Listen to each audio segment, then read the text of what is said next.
홍해 앞에 있는 이스라엘 백성을 잡으려고 쫓아온 바로의 군사들로 말미암아 이스라엘 백성들은 두려워 떨고 있었다라고 이렇게 말씀하고 있었죠. 그렇지만 여호와께서는 너희들 가만히 서서 여호와께 하시는 일을 바라보라고 이렇게 말씀하셨죠. 그 후에 여호와 하나님은 밤이 새도록 홍해를 갈라 백성을 마른 땅으로 건너게 하시고 그리고 그들을 뒤쫓는 바로의 군사들을 모두 홍해에 수장하셔서 그들을 심판하였습니다. 밤이 새도록 홍해를 갈랐다는 것은 어떤 의미라고 말씀드렸어요? 하나님이 기적과 이적을 행하신 거죠. 기적과 이적을 행하신 것은 뭐예요? 저와 여러분들을 구원을 하기 위해서 예수님이 우리가 받을 지옥불의 심판을 다 받으셨다는 거예요. 십자가에서 죽으시고 또 우리가 받을 지옥불의 심판을 다 받으시는 그런 모습이죠. 언제까지 받으셨죠? 예수님이 새벽에 부활하시기 전까지. 그때까지 우리가 받을 지옥불을 다 받으신 거예요. 그리고 날이 셀 때 예수님은 새벽에 부활하신 거죠. 그래서 날이 새도록 밤새도록 그것을 홍해를 갈랐다라고 이렇게 말씀하고 있는 거예요. 예수님이 십자가에서 죽으시고 우리가 받을 지옥불의 고통을 부활하시기 전까지 다 받으셨음을 이렇게 표현을 하고 있는 거예요. 그래서 우리가 사탄의 노예에서 완전히 해방돼서 그들에게서 벗어날 수 있는 길을 예수님이 열어주셨다라고 이렇게 말씀하고 있는 거예요. 그래서 이 복음의 말씀, 하나님이 사탄의 노예에서 완전히 해방될 수 있는 길을 예수님을 통하여 이렇게 다 열어주셨는데 이 사실을 믿는 자들은 마른 땅으로 홍해를 건너지만 이스라엘 백성들처럼 그렇게 건너지만 그렇지 않고 그 말씀을 배척하거나 믿지 않는 자들, 그런 자들은 어떻게 되는 거예요? 바로의 군사들이 홍해에 수장되는 것처럼 결국 심판을 받게 됨을 이렇게 말씀을 하고 있는 것입니다. 그래서 이 모습은 예수님 십자가에서 죽으시고 생명으로 부활하심으로 사탄의 머리를 밟아 사탄을 심판하시는 그런 모습이며 자신의 백성은 예수님 어떻게 해요? 대신 심판받은 거죠. 우리가 받을 지옥불의 고통 이것도 다 받으심으로 우리는 그 지옥불의 고통을 받지 않고 하나님의 심판을 받지 않고 이렇게 마른 땅으로 건널 수 있음을 말씀을 하고 있는 거예요. 그래서 이 모습은 어떤 모습이라고 말씀드렸어요? 창세기 1장 첫째 날에서 둘째 날까지의 모습이라고 이렇게 말씀드렸어요. 이스라엘 백성들이 유월절 양을 잡고 유월절 양 고기를 먹을 그 밤에 먹음으로 출애굽해서 홍해를 건너는 모습까지 그 모습이 창세기 첫째 날부터 둘째 날까지의 모습이라고 말씀드렸어요. 그리고 셋째 날은 뭐예요? 홍해를 건너서 요단강을 건너기 전까지. 그때까지가 창세기 셋째 날이에요. 그래서 창세기 첫째 날과 둘째 날의 모습을 잠시 기억을 떠올리는 의미에서 다시 말씀을 드릴 거예요. 창세기 1장 2절에 보면 땅이 혼돈하고 공허하며 흑암이 깊음 위에 있고 하나님의 영은 수면 위에 운행하시리라 이렇게 말씀하고 있었죠. 이 말씀 뭐라고 말씀드렸어요? 애굽에는 이스라엘 백성만 있는 것이 아니라 애굽에 살아가는 백성들도 있었죠. 애굽에 살아가는 그 백성들, 그것은 빛이신 예수님을 모르고 살아가는 그런 상태예요. 이 땅에도 마찬가지예요. 이 땅에도 예수님을 아는 자와 모르는 자들이 같이 살아가고 있어요. 그 모습을 창세기 1장 2절에 말씀하고 있는 거예요. 땅 혼돈하고 공허한 자들은 복음의 말씀을 모르면서 살아가는 자들, 다른 복음을 따라가면서 살아가는 자들. 그렇지만 하나님의 영은 수면에 운행한다는 것은 그들 중에도 구원받을 하나님의 백성이 있다는 거예요. 그들을 하나님의 품으로 보호하고 계시는 모습이에요. 그것이 창세기 1장 2절의 말씀이에요. 그리고 1장 3절은 뭐라고 말씀드렸어요?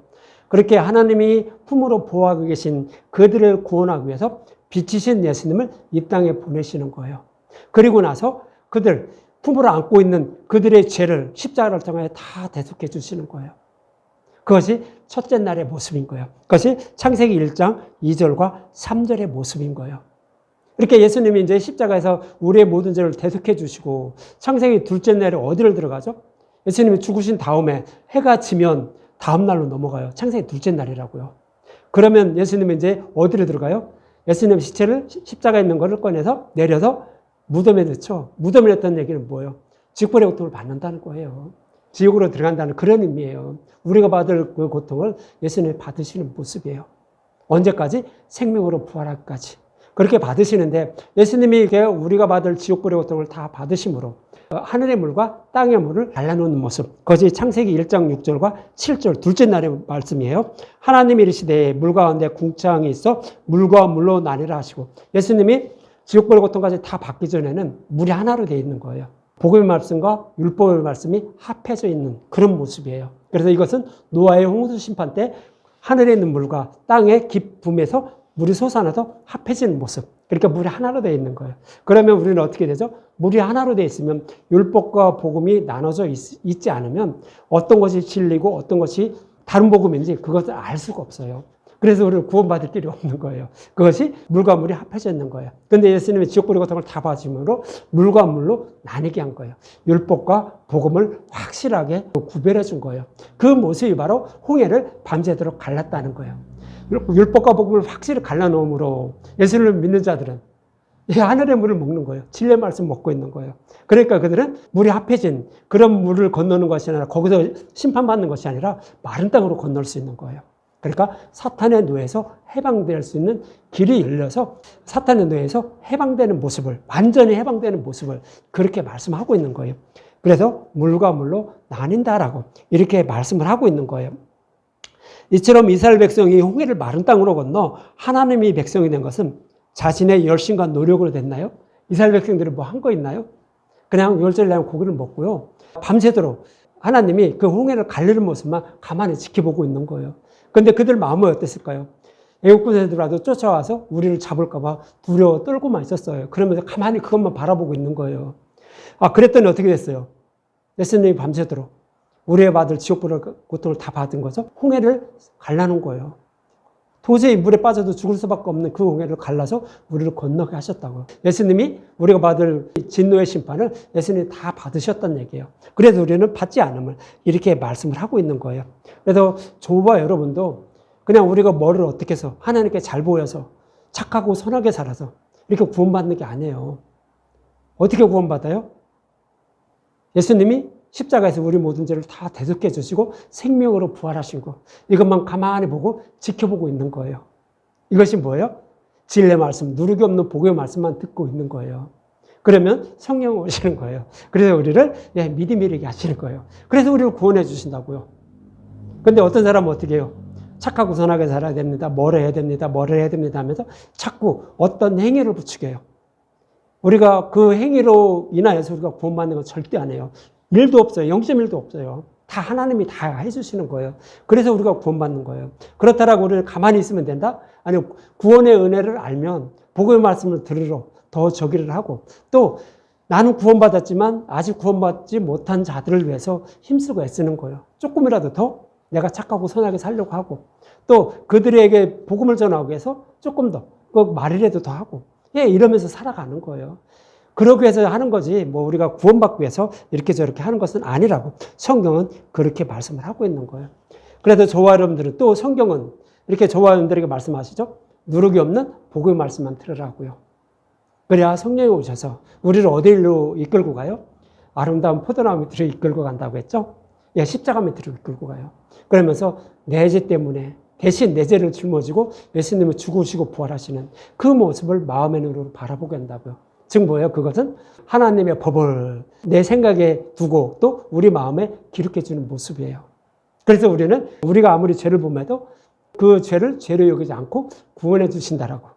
그래서 그렇게 되면 나는 그들이 하나님이 되고 그들은 내 백성이 된다라고 이렇게 성경 말씀하고 있는 거예요. 그래서 우리가 어떻게 구원받는지 성경이 그렇게 정확하게 말씀을 하고 있는 거예요. 그래서 우리는 뭐 만들어야 돼요? 누룩이 없는 복음의 말씀. 누룩이 없는 복음의 말씀은 뭐예요?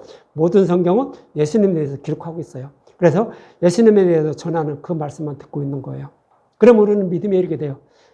어떻게 해서 성령 오셔서 믿음을 이렇게 하시는 거예요. 그래서 우리를 구원해 주신다라고 이렇게 말씀을 하고 있는 거예요. 제가 이제 창세기 1장에서 창세기 첫째 날에서 둘째 날까지만 말씀드렸는데 셋째 날은 이제 다음 주에 말씀을 드릴 거예요. 그래서 셋째 날은 뭐냐면 율법과 복음을 밝게 드러낸 것을 하나님이 예배하신 땅 광야예요. 거기에서 그것을 주는 거예요. 이스라엘 백성들의 그 주는 모습을 어떻게 주죠? 시내산에서 율법을 주는 거예요. 율법 속에는 뭐가 숨겨져 있을까요? 복음이 숨겨져 있어요. 율법이라는 거기에 그 테두리에 성막과 함께 주는 거예요. 복음의 말씀이 숨겨져 있는 거예요. 그래서 그 성막을 통하여 그 율법이 숨겨진 것을 찾아 먹으라고 준 거예요. 그것이 율법이었어요. 율법으로 죄를 깨닫고 구원해주기 위해서 약속하신 메시아가 오심을 소망하면서 살라고 율법과 성막을 주신 거예요. 그것이 창세기 셋째 날이에요. 그리고 나서 창세기 넷째 날부터 여섯째 날까지는 어떤 말씀이 숨겨져 있는 거예요? 예수님이 죽으시고 부활한 다음에 제자들에게 뭐가 임해요? 성령이 임하죠. 성령이 임하게 되면 어떻게 돼요? 복음을 깨달아 알게 된다고요. 복음이 무슨 말씀인지 안다고요. 그래서 이제 이것을 땅끝까지 복음을 전하죠. 복음을 전하는데 그 사람들이 듣든지 안 듣든지 복음만 전하는 거예요.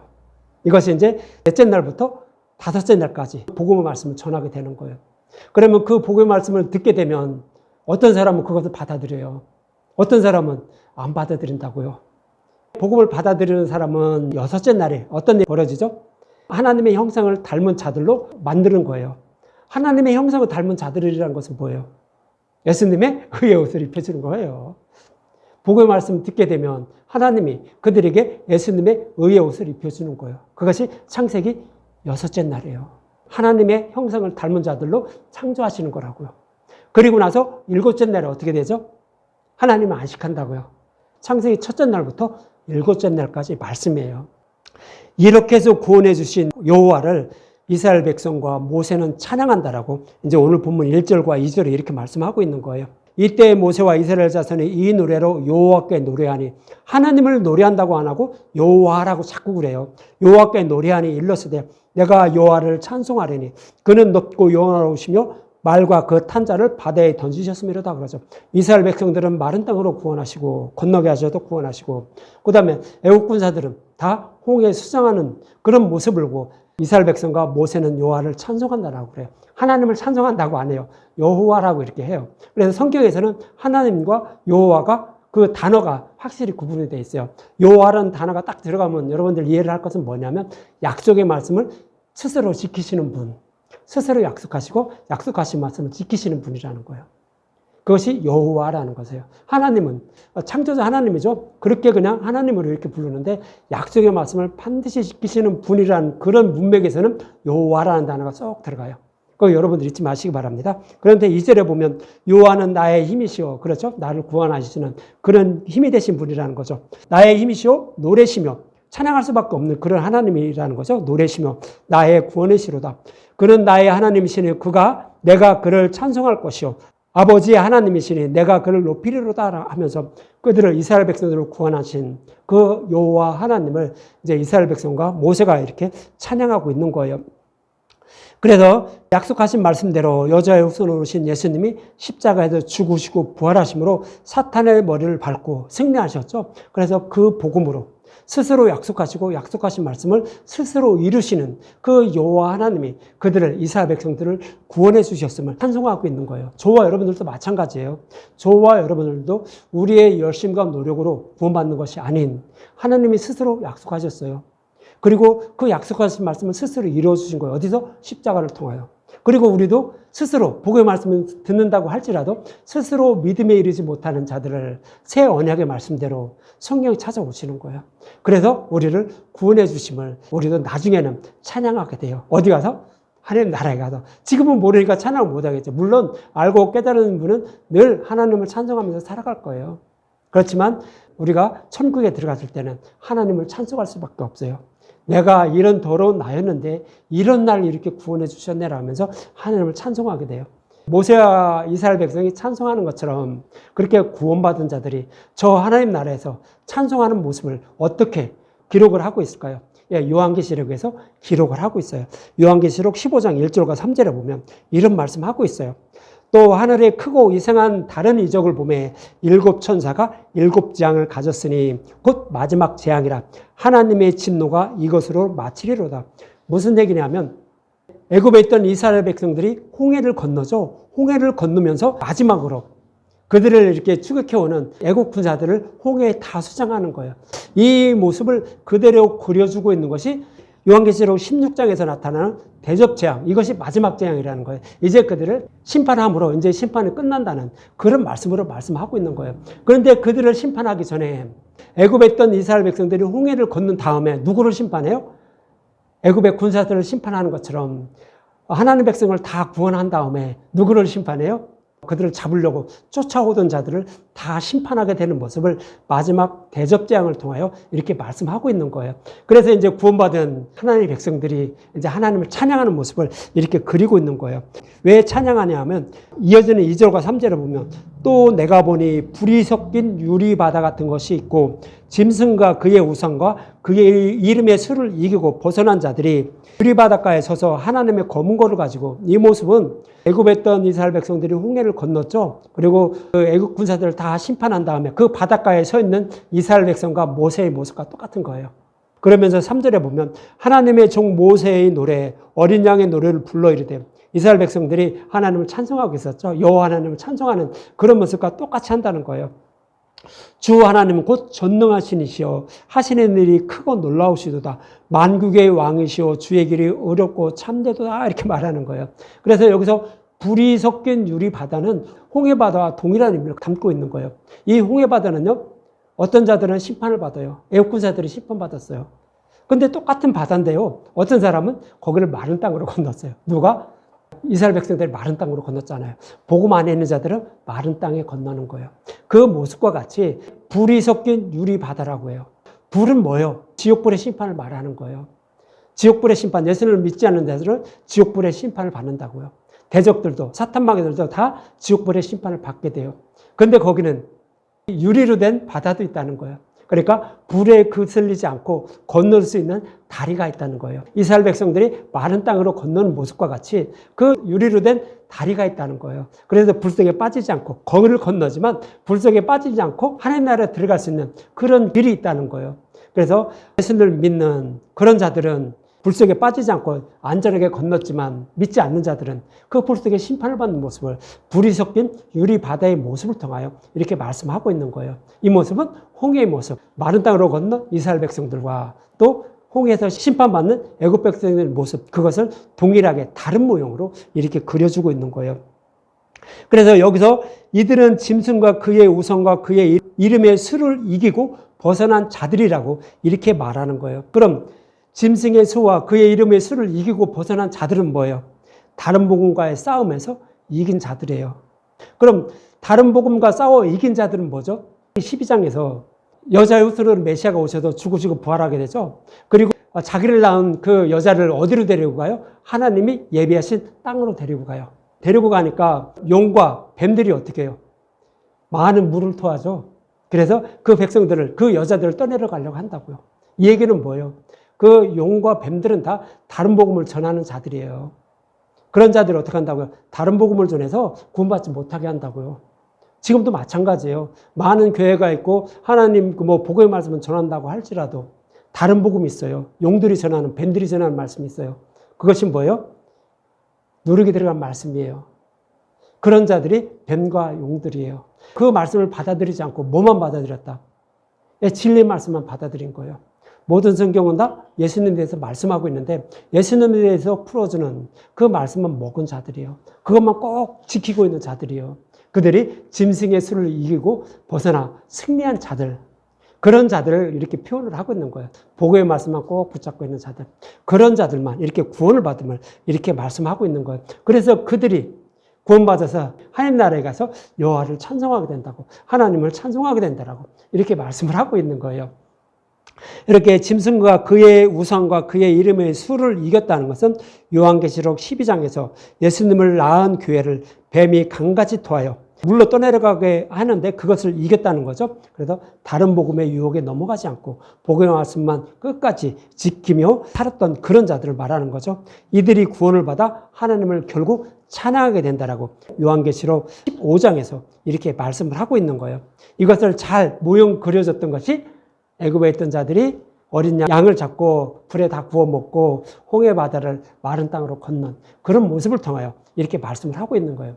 저와 여러분들은 어떻게 구원받게 되는지 구약이나 신약하고 똑같이 이렇게 그려져요. 단지 모양은 다른 모양으로 그려져요. 반복해서 계속 그렇게 그려주고 있는 거예요. 이렇게 찬양하면서 이제 본문 3절에는 이렇게 말씀하고 있어요. 여호와는 용사시니 여호와는 그의 이름이라고요. 여호와는 여호와지 뭐 그의 이름이라고도 이렇게 얘기할까요? 그 이유가 있는 거죠. 여호와란 단어는요, 스스로 약속하시고 하나님은 창세전에 우리를 어떻게 구원하실 것인지 스스로 계획하셨어요. 그리고 우주 만물을 만드셨어요. 그리고 이스라엘 백성들을 통하여서 성경의 말씀을 통하여서 약속하셨어요. 그리고 예수님도 그 약속의 말씀대로 십자가에서 그 약속하신 말씀을 다 이루어주죠. 그래서 그 복음을 성령에 오셔서 깨달아 믿게 해서 스스로 구원해 주시는 거예요. 우리가 어떻게 해서 구원받는 거 아니라고요. 그것이 뭐예요? 여호와라는 단어예요. 이스라엘 백성들도 결국 애굽에 있었죠. 애굽에 있었는데 어떻게 됐어요? 그들이 어떻게 해서 나왔나요? 아니요. 예수님을 상징하는 메시아를 상징하는 모세를 보내는 거예요. 그리고 예수님을 상징하는 어린 양을 찾게 만드는 거예요. 그리고 그 고기만 불에 구워 먹은 거예요. 그리고 나가라고 하니까 따라 나온 것 뿐이에요. 하나님이 다 이렇게 인도해 주시는 거예요. 다 알아서 하시는 거예요. 그랬더니 홍해를 가로막고 있는데도 자기가 밤새도록 갈 길을 만들어 주신 거예요. 그리고 그들을 건너게 했다고요. 그러니까 뭐예요? 하나님 스스로 약속하시고 약속하신 말씀은 스스로 이루어 주셔서 우리를 구원해 주신다고요. 그런데 그렇게 구원해 주지 않으면 하나님이 아니죠. 거짓말장이죠. 근데 하나님은 그렇지 않고 스스로 약속하시고 스스로 그 약속의 말씀을 이루셨다고요. 그래서 여호와는 그 이름이라고 이렇게 말씀하고 있는 거예요.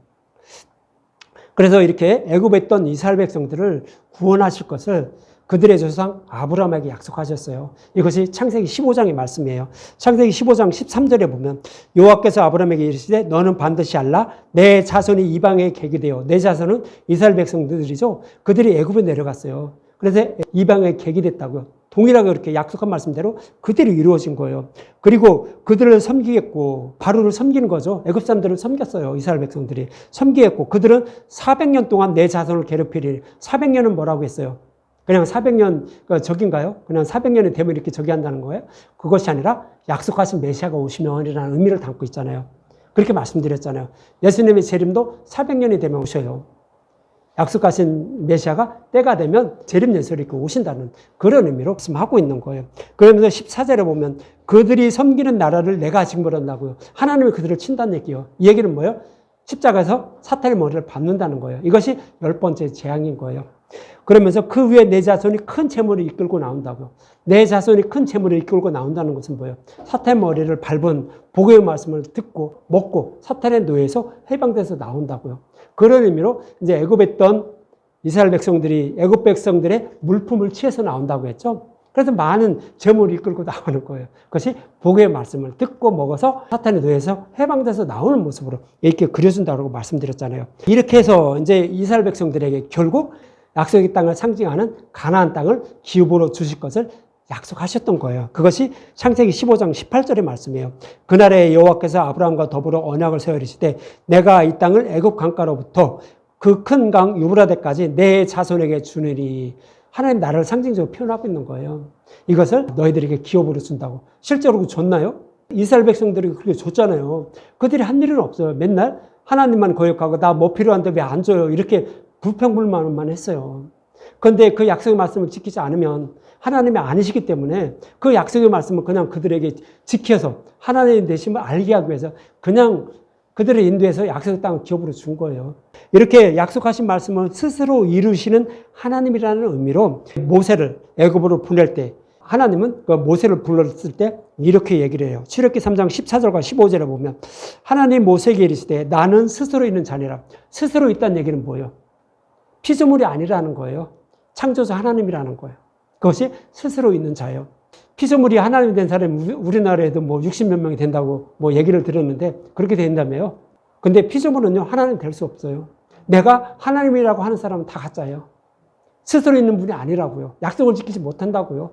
그냥 자기 자의적으로 해석해서 내가 하나님이라고 저기 한 거죠. 완전히 뭐를 먹은 거예요? 선악과를 먹은 자들이에요. 그러니까 스스로 있는 분, 창조자 하나님, 그분이라고 이렇게 말씀을 하고 있는 거예요. 이르시되 너는 이스라엘 자손에게 이같이 이르기를 스스로 있는 자가 나를 너희에게 보내셨다라 하라 그러는 거죠. 스스로 있는 자라는 것은 스스로 약속하시고 약속하신 말씀을 스스로 이루시는 분이라고 했죠. 그래서 약속하신 말씀을 아브라함에게 약속했잖아요. 그 말씀을 이루시기 위해서 너를 보낸다는 거, 모세를 보낸다는 거예요. 그것이 스스로 있는 자라고 이렇게 말하는 거예요. 그런데 15절에 보면 하나님이 또 모세에게 이르시되 너는 이스라엘 자손에게 이같이 이르기를 너의 조상의 하나님 여호와 곧 아브라함의 하나님, 이삭의 하나님, 야곱의 하나님께서 나를 너에게 보내셨다라. 이는 나의 영원한 이름이요 대대로 기록할 나의 칭언이라 그러죠. 아브라함과 이삭과 야곱에게 어떤 약속했어요? 창세기 15장에서 말씀한 거 그대로 다 약속하신 거예요. 이것을 이루시기 위해서 약속한 말씀을 이루시기 위해서 모세를 보낸다는 거예요. 그런 여호와 하나님임을 스스로 있는 자임을 이렇게 가서 전하라고 말씀하고 있는 거예요. 그래서 스스로 있는 자라는 것은 스스로 약속하시고 약속하신 말씀을 스스로 이루시는 그런 하나님이라는 뜻이에요. 그래서 저와 여러분의 구원도 스스로 있는 여호와 하나님 때문에 저와 여러분이 구원을 받는 거지 우리가 뭘 어떻게 해서 구원받는 거 아니에요. 하나님의 이름을 더럽히지 않기 위해서 구원해 주시기 때문에 저와 여러분들을 택해서 구원해 주시기 때문에 우리가 구원을 받을 수 있는 거예요. 진리의 말씀을 들을 수 있도록 하나님이 만들어 주시고 이끌어가 주시고 또 그것을 듣기 위해서 믿음의力에서 우리를 구원해 주시는 거예요. 그래서 우리가 구원을 받는 거예요. 그렇게 우리를 구원해 주시는 분이 누구라고요? 여호와 하나님. 스스로 있는 자. 그래서 이스라엘 백성들은 그렇게 구원받은 것을 알고 요한계시록 15장에서도 그렇게 구원받은 것을 알고 하나님을 찬송하고 있는 거예요. 만약 내가 어떤 의로, 내가 의로운 행위로 구원받았다면 하나님을 찬송할까요? 나를 자랑하죠. 하나님을 찬송하지 못하죠. 그렇지만 그렇지 않고 나의 의는 조금 더 섞이지 않았는데 하나님이 스스로 약속하시고 약속하신 말씀을 이루어 주셨다는 것을 이스라엘 백성과 모세는 알게 된 거죠. 그래서 그 이름 여호와 그 이름이라고 오늘 본문에서 그렇게 말씀하고 있는 거예요. 그래서 또 이 여호와라는 단어는요. 창세기 2장에 처음 나와요. 창세기 첫째 날부터 일곱째 날까지 딱 말씀 마치고 2장 4절에 처음 나오는데 이거 천지가 창조될 때에 하늘과 땅의 내력이니 여호와 하나님이 땅과 하늘을 만드시던 날에 그래요. 여기서 여호와라는 단어가 처음 나와요. 성경 전체에서 창세기 2장 4절에 처음 나와요. 여기서 여호와라는 뜻은 뭐예요? 저도 에서 말씀드렸지만 창세기 첫째 날부터 여섯째 날까지 예수님이 죽으시고 부활하셔서 복음의 말씀을 전하게 해서 우리를 예수님의 형상을 닮은, 즉 하나님의 형상을 닮은 자로 만들어서 하나님과 안식을 누리죠. 하나님 나라에서 영원히 편히 사는 모습을 모형으로 그려준 거라고 말씀드렸잖아요. 이 약속하신 말씀을 반드시 이루시는 하나님이라는 의미로 창세기 2장 4절에 여호와라는 단어가 기록을 하고 있는 거예요. 실제적으로 이렇게 이루어주고 계시나요? 예, 이루어주고 계시잖아요. 스스로 약속하신 거, 계획하시고 약속하신 거, 그것을 지금도 이루고 계시다고요. 그래서 창세기 2장 4절에 여호와라는 단어, 이것이 처음으로 나오는 것입니다. 이처럼 스스로 약속하시고 약속하신 말씀을 스스로 이루시기 위하여 홍해를 마른 땅으로 갈라 건너게 하시고 바로의 군사들을 모두 홍해에 수장했다는 그런 뜻으로 여호와는 용서하시며 약속의 말씀을 반드시 지키시는 분이라고 여호와는 그의 이름이라고 모세와 이스라엘 백성들은 노래하고 있는 것입니다. 이 말씀에 이어서 오늘 본문 4절과 7절에는 이렇게 말씀하고 있죠. 그가 바로의 병거와 그의 군대를 바다에 던지시니 최고의 지휘관들이 홍해에 잠겼고 다 이렇게 심판하는 모습이죠. 깊은 물이 그들을 덮으니 그들이 돌처럼 깊음 속에 가라앉았도다. 돌은 어떻게 물속에 가라앉을 수밖에 없잖아요. 그와 같이 이들은 다 심판받을 수밖에 없었다라고 이렇게 말씀하고 있는 거예요. 자기들이 벗어나려고 해도 벗어날 수가 없다는 거죠. 여호와여 주의 오른손의 권능으로 영광을 나타내시도다. 하나님이 영광을 나타내시는 것은 뭐예요? 십자가를 통하여 나타내 주시죠. 유월절 양의 죽음을 통하여 나타내 주셨어요. 그를 믿는 자들은 구원을 받지만 그를 믿지 않는 자들은 심판하죠. 그 모습을 십자가를 통하여 유월절 양의 죽음을 통하여 이렇게 나타내 주셨으면 이렇게 말하는 거예요. 여호와여 주의 오른손이 원수를 부수시니이다. 주께서 주의 큰 위엄으로 주를 거스르는 자를 엎으시나니이다. 주를 거스르는 자들은 뭐예요? 복음을 배척하는 자들이에요. 그들을 다 심판하시면 이렇게 말하는 거예요. 주께서 진노를 발하시니 그 진노가 그들을 지푸라기 같이 사르니이다라고 하면서 그 하나님의 손아귀에서 심판받지 않고 벗어나려고 해도 벗어날 수가 없는 그런 모습으로 말씀을 하고 있는 거예요. 그래서 예수님을 믿는 유월절 양의 죽음으로 우리를 구원해 주신 그 십자가를 믿는 사람들은 심판을 받지 않지만 그것을 배척하는 자들은 심판받음을 이스라엘 백성들의 모습 창세기 15장에서 이렇게 말씀을 하고 있는 거예요. 이스라엘 백성 모습과 홍해에 수장된 그런 애굽 백성의 모습을 통하여 말씀을 하고 있는 것입니다. 그러면서 오늘 본문 8절과 10절에 보면 이렇게 말하죠. 주의 콧김에 물이 쌓이되 파도가 언덕같이 일어서고 큰 물이 바다 가운데 엉키니이다. 하나님이 그냥 말씀만 하시면 다 그대로 다 이루어지죠. 그래서 하나님 말씀을 통하여서 우리를 심판하시고 또 때로는 우리를 구원하시는 그런 모습으로 이렇게 말씀하고 있는 거예요. 그러면서 원수가 말하기를 내가 뒤쫓아 따라잡아 탈취물을 나누리라. 애국 군사들이 저들을 잡아서 우리 소유를 삼는다고 이렇게 말하는 거죠. 탈취물로 나누리라 이렇게 했다는 거죠. 내가 그들로 말미암아 내 욕망을 채우리라. 내가 내 칼을 빼리니 내 손이 그들을 멸하리라 하였으나 주께서 바람을 일으키시며 바다가 그들을 덮으니 그들이 거센 물에 납같이 잠겼다라고 이렇게 말하는 거죠. 결국 그들이 아무리 발버둥 쳐서 하나님의 백성을 잡으려고 해도 잡지도 못하고 결국은 그들은 심판받음을 이렇게 말하는 거죠. 그래서 복음을 배척한 자들은 반드시 심판을 받지만 그렇지 않고 복음을 믿는 자들은 심판을 받지 않고 하나님의 백성이 됨을 말씀을 하고 있는 것입니다. 이처럼 모세는 스스로 약속하시고 약속하신 말씀을 스스로 이루시는 분을 여호와를 찬송하는 거죠. 그래서 스스로 약속하시고 약속하신 말씀을 이루시는 그 여호와를 찬송하는 거죠. 이스라엘 백성이 스스로 열심과 노력으로 바로의 손에서 벗어나 구원받았다면 자신의 의를 자랑하는 그런 노래를 불렀을 거예요. 우리도 마찬가지죠. 우리의 열심과 노력이 아닌 우리가 하나님께 잘 보여서 어떠한 일을 해서 구원받았다면 그런 자들을 구원해줬다면 하나님 나라에 가서 그가 여호와를 찬송할까요? 자기를 자랑하죠. 거기 가서도 내가 이렇게 해서 구원받았다고. 그렇지만 그렇게 구원받는 자들이 아무도 없는 거예요. 다 하나님 스스로 약속하신 걸 스스로 구원해 주시는 거예요. 그래서 어떻게 해요? 이스라엘 백성과 모세도 홍해 바닷가에 서서 여호와를 찬송하고 있는 거고 계시록 15장에서도 구원받은 그 하나님의 백성들이 자기들은 한 거 아무것도 없는데 자기들을 구원해 주신 여호와를 이렇게 찬송하는 모습으로 이렇게 그려주고 있는 거예요. 그래서 저와 여러분들이 해야 될 일은 뭐예요? 십자가를 통하여 어떻게 약속하시고 약속하신 말씀을 십자가를 통하여 어떻게 이루어 주시는지 그것만 가만히 지켜보는 거예요. 그것이 뭐예요? 우리가 아름다운 포도나무에 나귀를 이끌어 가는 거죠. 거기다 매놓고 예수님이 십자가에서 죽으시고 부활하신 모습을 지켜보게 만드는 거예요. 그것이 어린 양으로 나귀를 대속해줘서 구원받게 한다라고. 이렇게 출애굽기에서는 그 말씀을 하고 나서 이 일이 쭉 이어지는 거예요. 부정한 짐승의 나귀 새끼를 대속시켜주는 자 아니 하면서 대속시켜주시는 모습을 이렇게 모형으로 계속 그려주고 있는 거예요.